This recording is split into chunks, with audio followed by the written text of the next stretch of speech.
வணக்கம்.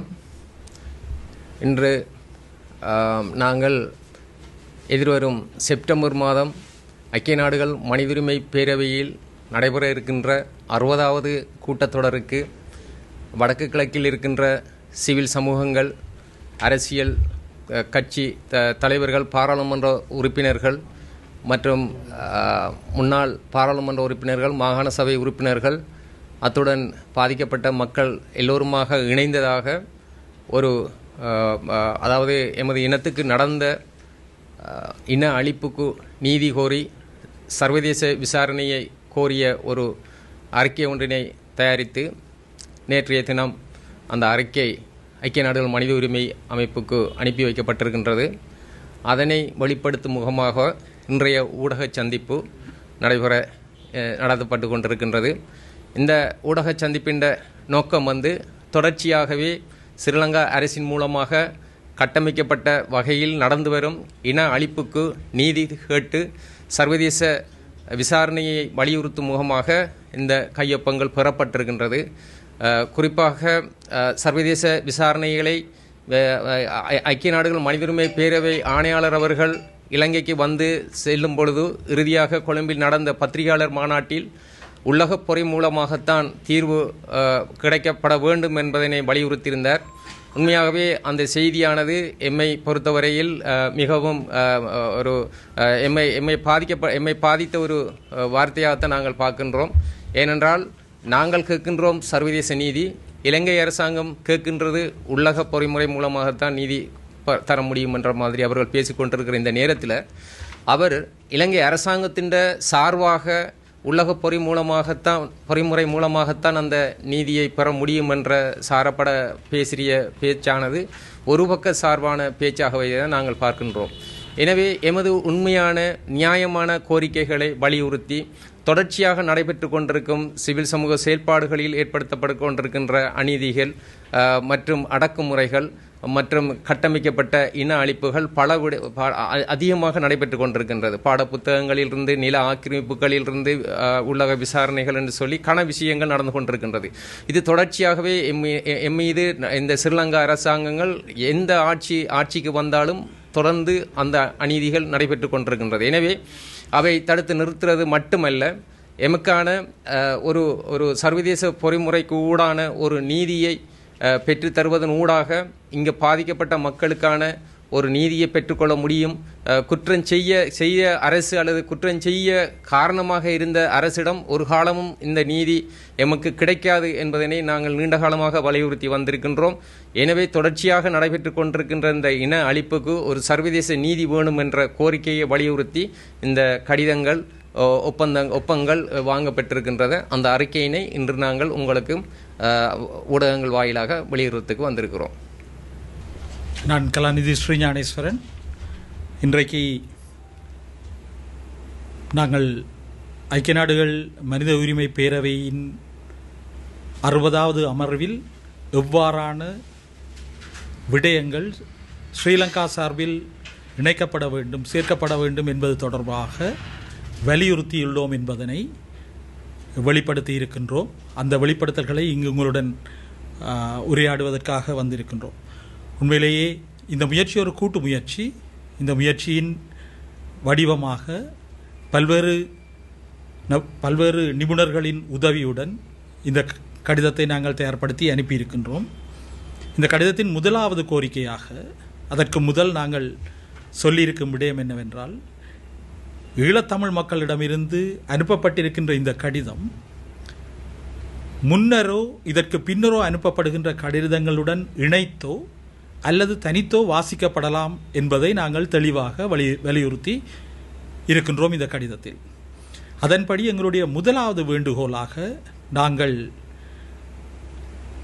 வலியுறுத்தி இருப்பது என்னவென்றால் பன்னாட்டு சுயாதீன விசாரணை அமைப்பொன்றை உருவாக்க வேண்டும் என்பதுதான் எங்களுடைய முதலாவது கோரிக்கையாக இருக்கின்றது. அதை நாங்கள் IIM என்று IIIM என்று ஆங்கிலத்தில் சொல்கின்றோம். International independent and impartial mechanism ஒன்று உருவாக்கப்பட வேண்டும் என்பது எங்களுடைய கோரிக்கையாக இருக்கின்றது. மன்னிக்கவும், எங்களுடைய வேண்டுகோளாக இருக்கின்றது. மன்னிக்கவும், அது எங்களுடைய வலியுறுத்தலாக இருக்கின்றது. நான் வேண்டும் என்றே தான் முதல் 2 வார்த்தைகளையும் சொல்லியிருந்தேன். நாங்கள் கோரிக்கையும் விடுக்கவில்லை, இங்கு வேண்டுகையும் விடுக்கவில்லை, நாங்கள் வலியுறுத்தலைத்தான் செய்கின்றோம். ஏனெனில் எங்களுக்கு நடந்தது இனப்படுகொலை என்று ஈழத்தமிழர்களில் பெரும்பாலானவர்கள் கூறிக்கொண்டிருக்கின்றார்கள். எங்களுக்கு நடந்தது இனப்படுகொலை தான், ஆனால் நிரூபிக்க முடியாது என்று சில சட்டவாளர்கள் சொல்லிக் கொண்டிருக்கின்றார்கள். எங்களுக்கு இனப்படுகொலை நடக்கவில்லை என்று மேற்கு வல்லாதிக்க அரசுகள் சொல்லிக் கொண்டிருக்கின்றன. ஆகவே இந்த 3 புள்ளிகளையும் ஒரே இடத்தில் இணைக்க வேண்டுமாக இருந்தால் ஒரு பன்னாட்டு விசாரணையை மேற்கொள்ள வேண்டும் என்பதே எங்களுடைய முதலாவது கோரிக்கையாக இருக்கின்றது. வேண்டுகோளாக இருக்கின்றது, இல்லை வலியுறுத்தலாக இருக்கின்றது. நாங்கள் வலியுறுத்துவது என்னவென்றால், இது பன்னாட்டு விசாரணையின் கீழ் வலியுறுத்தப்பட வேண்டும் என்பதுதான். பன்னாட்டு விசாரணையின் கீழ் கண்டுபிடிக்கப்பட வேண்டும். அதற்கு பின்னர் அதில் பெறப்படுகின்ற தகவல்கள் பன்னாட்டு நீதிமன்றத்திலோ ICCயிலோ அல்லது நீதிக்கான பன்னாட்டு நீதிமன்றத்திலோ ICJயிலோ அல்லது நீதிக்கான தீர்ப்பாயம் ஒன்றிலோ ICTயிலோ முன்னிலைப்படுத்தப்பட்டு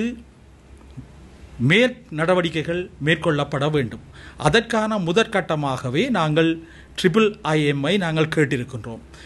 அந்த IIMல நாங்கள் கேட்டிருக்கிற விடயத்தில் மிக முக்கியமானது இனப்படுகொலை வரைபான 1948ஆம் ஆண்டின் இனப்படுகொலை வரைவின் கீழான முறையில் கால வரம்பை நாங்களே தீர்மானிக்கக்கூடியவாறு அந்த IIM உருவாக்கப்பட வேண்டும் என்பது எங்களுடைய வலியுறுத்தலாகவே இருக்கின்றது. இரண்டாவதாக, நாங்கள் இலங்கை அரசை பன்னாட்டு நீதிக்கான நீதிமன்றம் ICJயில் நிறுத்துவதற்கான, ஸ்ரீலங்கா அரசை ICJயில் நிறுத்துவதற்கான வலியுறுத்தலை வேண்டி நிற்கின்றோம். வலியுறுத்தி இருக்கின்றோம் உலக நாடுகளை நோக்கி. ஏனெனில் நீதிக்கான பன்னாட்டு நீதிமன்றத்தில் இலங்கை அரசு 1950ஆம் ஆண்டில் அந்த பன்னாட்டு வரைவின் 9வது அகவிதியையும் ஏற்று கையெழுத்திட்டு இருக்கின்றது. அதாவது ICJயை இலங்கை அரசு ஏற்றுக்கொண்டிருக்கின்றது. இந்த ICJயை ஏற்றுக்கொண்டிருப்பதால் ஸ்ரீலங்காவில் மேற்கொள்ளப்பட்ட இனப்படுகொலையானது ஒரு அரசினால் மேற்கொள்ளப்பட்டதாக இருப்பதால் மிக பொருத்தமான பன்னாட்டு நீதி அமைப்பு பன்னாட்டு நீதிக்கான நீதிமன்றமாகும், ICJ ஆகும். ஆகவே ஒரு அரசு இந்த இனப்படுகொலையை மேற்கொண்டிருப்பதனால் அந்த அரசின் மீது ஒரு விசாரணையை மேற்கொள்ளத்தக்க வசதியையும் 1950ஆம் ஆண்டில் ஸ்ரீலங்கா அரசு அந்த வரைவை ஏற்றுக்கொண்டு கையெழுத்திட்டதனூடாக எங்களுக்கு திறந்து வைத்திருக்கின்றது. ஆகவே இப்பொழுது எங்களுக்கு தேவை ஒரு நாடு, யாதாயினும் ஒரு நாடு அந்த கோரிக்கையை ICJயில் மேற்கொள்ளுமாக இருந்தால் ஸ்ரீலங்காவுக்கு எதிரான விசாரணைகளை ICJ மேற்கொள்ள முடியும். ஆகவே இந்த ஐக்கிய நாடுகள் சபையின் மனித உரிமை சபையின் முக்கியமான உறுப்பு நாடுகளான 5 நாடுகளும் மேலும் 47 நாடுகளும் பார்வையாளர் நாடுகளான 47 நாடுகளிலும் யாதாயினும் ஒன்றோ அல்லது இந்த உலகத்தில் உள்ள யாதாயினும் ஒரு நாடோ இந்த ICJயில் ஸ்ரீலங்கா மீது விசாரணைகளை மேற்கொள்ள வேண்டும் என்பதை நாங்கள் வலியுறுத்தி இருக்கின்றோம். மூன்றாவது எங்களுடைய வலியுறுத்தலாக, செம்மணியில் நிகழ்த்தப்படும் அகழ்வு நடவடிக்கைகளானது முறையான பன்னாட்டு பொறிமுறையின் கீழ் நிகழ்த்தப்பட வேண்டும் என்று நாங்கள் கேட்டிருக்கின்றோம். அதற்கான முறையான பன்னாட்டு பொறிமுறையாக போர்ன்மவுத் நெறிமுறை என்பது, போர்ன்மவுத் புரோட்டோகால் என்பது உலகில் ஏற்றுக்கொள்ளப்பட்ட ஒரு நெறிமுறையாக இருக்கின்றது. அந்த நெறிமுறையின் கீழ்தான் செம்மணியில் மனித புதைகுழி ஆய்வுக்கும் அகழ்வுக்கும் உட்படுத்தப்பட வேண்டும். ஏனெனில் நாங்கள் பன்னாட்டு விசாரணைகளை அந்த இடத்தில் கேட்கும் பொழுது இந்த அடிப்படையில்தான், இந்த நெறிமுறையின் அடிப்படையில்தான் அந்த அகழ்வு நடவடிக்கைகள், அதன் தொடர்ச்சியாக விசாரணை நடவடிக்கைகள் மேற்கொள்ள வேண்டும் என்பதை வலியுறுத்தி இருக்கின்றோம். ஏனெனில் ஸ்ரீலங்காவில் உங்களுக்கு தெரியும், பெருமளவான சட்டத்திற்கு புறம்பான கொலைகளின் பின்னரான சாட்சிகளும் சான்றுகளும் அளிக்கப்பட்ட வரலாறு இருக்கின்றது. ஆகவே செம்மணியில் பெற்றுக்கொள்ளப்படுகின்ற சான்றுகள் என்ன நடக்கும் என்பதை இட்டு ஈழத்தமிழ் மக்களாகிய நாங்கள் அச்சமுடையவர்களாக இருக்கின்றோம். அது எங்களுடைய கையை விட்டு போய் அதற்கு பின் அந்த சான்றுகள் அகழ்ந்தெடுக்கப்பட்ட பின் என்ன நடக்கும் என்பதை இட்டான சந்தேகம் எங்களுக்கு இருக்கின்றது. ஆகவே இந்த போன்மோத் நெறிமுறையின் கீழ் அந்த அகழ்வு நடவடிக்கைகள் மேற்கொள்ளப்பட வேண்டும் என்பதை நாங்கள் வலியுறுத்தி இருக்கின்றோம். நான்காவதாகவும் இறுதியாகவும் நாங்கள் சொல்லியிருப்பது என்னவென்றால், உலக சட்டங்களுடன் முரண்படும் சட்டங்களை உருவாக்குகின்ற நடவடிக்கைகளை ஏற்கனவே ஸ்ரீலங்கா அரசாங்கத்தின் நடைமுறைகளில் இருந்தால் அவற்றை தடுக்கவும், இனிவரும் காலங்களில் அவற்றை அவ்வாறான உலக மனித உரிமை சட்டங்களுடன் முரண்படாத அல்லது முரண்படுகின்ற சட்டங்களை அவர்கள் உருவாக்கும் போது உருவாக்க விடாமல் செய்வதற்கும் ஆன ஒரு பிரேரணை அங்கு உருவாக்கப்பட வேண்டும் என்பதை வலியுறுத்தி இருக்கின்றோம். உதாரணமாக, நாங்கள் எல்லோருமே பயங்கரவாத தடுப்பு சட்டத்தை நீக்க வேண்டும் என்று கோரிக்கை விடுக்கின்றோம். ஆனால் அந்த பயங்கரவாத தடுப்பு சட்டத்தின் மூலவேரான ஸ்ரீலங்காவின் 6வது திருத்த சட்டம், அரசியலமைப்பின் 6வது திருத்த சட்டம் அமுலில் இருக்கும் வரை இந்த பயங்கரவாத தடை சட்டம் போன்ற பல்வேறு சட்டங்களை மீளவும் உருவாக்கி கொள்ளக்கூடிய வாய்ப்பு ஸ்ரீலங்கா அரசுக்கு இருக்கின்றது. ஆகவே இவ்வாறான அரசியலமைப்பு சட்டங்களாக இருந்தால் என்ன, இணைப்புகளாக இருந்தால் என்ன, ஏனைய சட்டமுறைகளாக இருந்தால் என்ன, அவை உலகின் மனித உரிமை சட்டங்களுக்கும் மனிதாபிமான சட்டங்களுக்கும் எதிராக இருந்தால் அவ்வாறான சட்டங்களை நடைமுறையில் இருப்பதை நிறுத்தவும் உருவாக்குவதை தடுப்பதற்குமான வலுவான பிரேரணை ஒன்றை இந்த 60வது ஐக்கிய நாடுகள் மனித உரிமை சபையின் பிரேரணையில் இணைக்க வேண்டும் என்பதையும் வலியுறுத்தி இருக்கின்றோம். ஆகவே இந்த 4 மிக முக்கியமான வலியுறுத்தல்களுடன் எங்களுடைய இந்த கடிதம் நேற்று ஐக்கிய நாடுகள் சபையின் செயலாளர் நாயகத்திற்கு அனுப்பப்பட்டிருக்கின்றது. இந்த வலியுறுத்தல்கள் மிக முக்கியமானவை, வரலாற்று முக்கியத்துவம் வாய்ந்த தமிழின வலியுறுத்தல்களாக இவை இருக்கின்றன. இவற்றை நடைமுறைப்படுத்த வேண்டும், இவற்றை அந்த பிரேரணையில் இணைக்க வேண்டும் என்பதே எங்களுடைய வலியுறுத்தல்களாக இருக்கின்றது. 2014ஆம் ஆண்டு ஐக்கிய நாடுகள் சபையில் தொடர்ச்சியாக அன்று தொடக்கம் தொடர்ச்சியாக ஈழத்தமிழர்களுக்கு நடைபெற்றது இன அழிப்பு என்ற கருத்தை நான் வலியுறுத்தி வந்து கொண்டிருக்கின்றேன். ஆனாலும் கூட இந்த சர்வதேச நாடுகளும் சரி, ஐக்கிய நாடுகள் சபையும் சரி, இன அழிப்பு என்பதற்கை எடுத்துக்கொள்ளாமல் போர்க்குற்றம், மனித குலத்திற்கு எதிரான குற்றங்கள் என்ற வகையில் எங்களுடைய இன அழிப்பை அவர்கள் மட்டுக்குள் வைத்திருக்கின்றார்கள். இன அழிப்பு தொடர்பான காலத்தையும் குறுக்கி அளவையும் குறுக்கி அவர்கள் ஒரு மட்டுப்படுத்தப்பட்ட ஒரு வேலை திட்டத்தை முன்னெடுத்திருக்கின்றார்கள். ஆனால் நாங்கள் வடக்கு மாகாண சபையில் ஏகமனதாக இன அழிப்பு தீர்மானம் நிறைவேற்றியது மட்டுமல்ல, அந்த தீர்மானத்தை நானும் கௌரவ சிவாஜிலிங்கமும் ஐக்கிய நாடுகள் சபையில் கையளித்திருந்தோம். ஆனால் அந்த 2013-14 காலங்களில் மனித உரிமை ஆணையாளராக இருந்த நவநீதம் பிள்ளை அம்மையார், அவருடைய தொழில்நுட்ப அலுவலராக இங்கு வந்திருந்த உத்தியோகத்தரும் இங்கு நடைபெற்றது இன அழிப்புக்கான ஆதாரங்கள், சாட்சிகள் எல்லாமே இருப்பது என்பதை நவநீதம் பிள்ளை அம்மையார் அவர்கள் தன்னுடைய அறிக்கையிலும் ஒப்புதலும் சொல்லியிருக்கின்றார். ஆனால் இப்பொழுது ஆணையாளர் அந்த பழைய அறிக்கைகளை பார்வையிடாமல் புதியதாக உள்நாட்டு பொறிமுறைக்குள் இலங்கை அரசாங்கமே எங்களுக்கான தீர்வை தர வேண்டும் என்ற வகையில் கூறியிருக்கின்ற கருத்து எங்களுக்கு மனவருத்தம் தருகின்றது. ஜெர்மனியில் நடைபெற்ற தீர்ப்பாயம், அது பிரீமன் தீர்ப்பாயமாக இருக்கட்டும், டப்ளின் தீர்ப்பாயமாக இருக்கட்டும், அந்த தீர்ப்பாயங்கள் கூட எங்களுக்கு நடைபெற்றது இன அழிப்பு என்பதை வலியுறுத்தி இருந்தது மட்டுமல்ல, 3 தீர்ப்பாயங்கள் நடைபெற்றது. அதில் இப்பொழுது விராஜ் மெண்டிஸ் அவர்கள் உயிரோடு இல்லை, அதுபோல் போயில் அவர்களும் உயிரோடு இல்லை. அதற்கு கடுமையாக உழைத்தவர்கள். அந்த இடத்தில்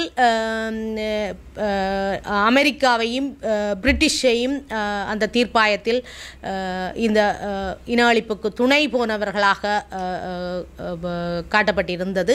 ஏனென்றால் ஒரு அரசுக்கு உடந்தையாக இலங்கை அரசாங்கம் பிரதான குற்றமிழைத்த அரசாங்கத்தை பாதுகாக்க அல்லது அதற்கு உடந்தையாக இருக்கின்றபடியால் அவர்கள் மீதும் நாங்கள் அந்த இன அழிப்பு குற்றச்சாட்டுகளை சுமத்துவதற்கு நாங்கள் அந்த செயற்பாட்டை செய்வதற்கு தயாராகத்தான் இருந்து அந்த தீர்ப்பாயம் கொண்டு வரப்பட்டது. ஆனால் இன்று வரை எங்களுக்கான நீதி கிடைக்காமல் தொடர்ச்சியாக நாங்கள் பேசிக்கொண்டிருக்கிறோம். இந்த இனி செப்டம்பர் மாதமும் நாங்கள் எங்களுடைய கருத்துக்களை வலியுறுத்த அங்கு செல்வோம், பேசுவோம். இந்த வலியுறுத்தல் கடிதம் மனித உரிமை ஆணையாளருக்கு போகின்ற கடிதத்துக்கு பின்னால் கடுமையாக உழைத்த பலர் இருக்கின்றார்கள். மற்றது இது வெறுமனே ஒரு நாள் 2 நாளில் வந்த விடயமல்ல. பல விடயங்கள் ஆராயப்பட்டு கருத்துக்கள் கூறப்பட்டு சில விடயங்கள் திருத்தப்பட்டு எல்லாம் செய்யப்பட்டுத்தான் இவ்வாறான ஒரு வலியுறுத்தல் கடிதம் ஒன்று வந்திருக்கின்றது. உண்மையில் இதற்கு பின்னால் இரவு பகல் பாராமல் உழைத்த எல்லோருக்குமே நாங்கள் இந்த இடத்தில் நன்றி கூற வேண்டும். அதே நேரம் இதோடு விட்டுவிடாமல் அது தாயகத்திலும் சரி புலம்பெயர் தேசத்திலும் சரி பிரிந்து இருக்கின்ற அமைப்புகள் எல்லோருமே ஒன்றிணைந்து ஒரு குரலாக எங்களுக்கு நடைபெற்றது இன அழிப்பு என்பதை வலியுறுத்த வேண்டும். அது ஒரு செயல் வடிவமாக மாறும் பட்சத்தில் தான் எங்களுக்கான நீதி கிடைக்கும். எனவே அது தாயகத்திலும் நாங்கள் அந்த கோரிக்கையை முன்வைக்கின்றோம். புலம்பெயர் பக்கத்திலும் தனித்து இந்த செயற்திட்டங்களை முன்னெடுக்காமல் ஒன்றுபட்டு ஒருமித்து நாங்கள் ஒற்றை கோஷமாக இன அழிப்பு என்ற கோஷத்தை முன்வைக்க வேண்டும் என்று கேட்டுக்கொள்கின்றோம். நன்றி. டிவிஐ யூடியூப் சேனலில் இணைந்திருக்கும் நேர்கள் அனைவருக்கும் எமது நன்றி. எமது காணொளி தொகுப்புகளை தொடர்ந்து நீங்கள் பார்வையிடுவதற்கு கீழிருக்கின்ற பெல் பட்டனை அழுத்துவதனூடாக நோட்டிபிகேஷனில் பல காணொளி தொகுப்புகள் உடனுக்குடன் உங்களை வந்து சேரும்.